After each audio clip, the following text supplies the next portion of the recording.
Graça e paz. Hoje, o nosso quarto dia da campanha de 28 dias a respeito da leitura do livro de Atos.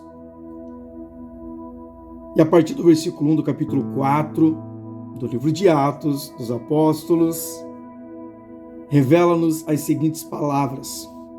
Enquanto Pedro e João ainda falavam ao povo, chegaram os sacerdotes, o capitão do templo e os saduceus. Ressentidos porque os apóstolos estavam ensinando o povo e anunciando em Jesus a ressurreição dentre os mortos, prenderam Pedro e João e os recolheram ao cárcere até o dia seguinte, pois já era tarde. Porém, muitos do que ouviram as palavras creram, subindo o número destes homens a cerca de 5.000. No dia seguinte, as autoridades, os anciões, os escribas se reuniram em Jerusalém, como o sumo sacerdote Anás, com Caifás, João, Alexandre e todos os que eram da linhagem do sumo sacerdote. E colocando os apóstolos diante deles, perguntaram: com que poder ou em nome de quem vocês fizeram isso? Então Pedro, cheio do Espírito Santo, lhe disse: autoridades do povo e anciões, visto que hoje somos interrogados a propósito do benefício feitos a um homem enfermo, do modo como ele foi curado. Saibam, os senhores, todos, e todo o povo de Israel, que em nome de Jesus Cristo, o Nazareno, a quem vocês crucificaram e a quem Deus ressuscitou dentre os mortos. Sim, em seu nome é que este está curado na presença de vocês. Este Jesus é a pedra que vocês, os construtores, rejeitaram, mas ele veio para ser a pedra angular.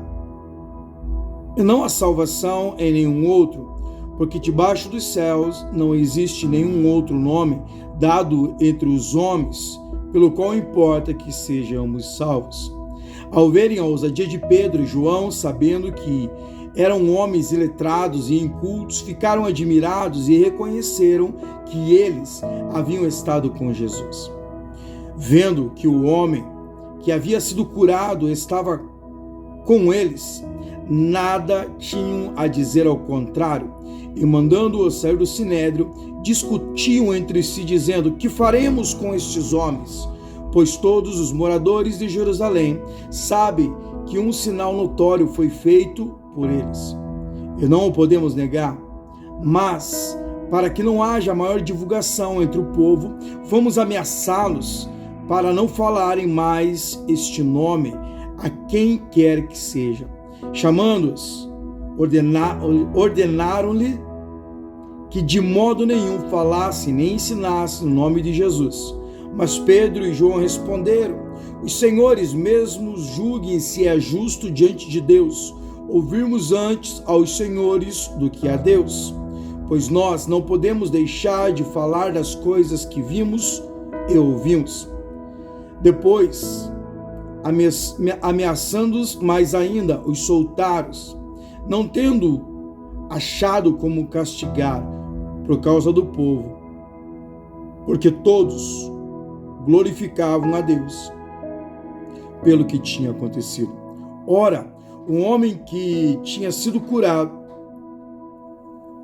diante daquele milagre, diante daquela cura, tinha mais de 40 anos de idade.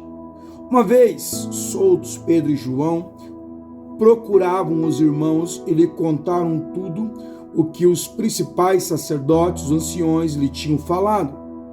Ouvindo isso, unânimes, levantaram a voz a Deus e disseram: tu, soberano Senhor, fizeste os céus, a terra, o mar e tudo que neles há.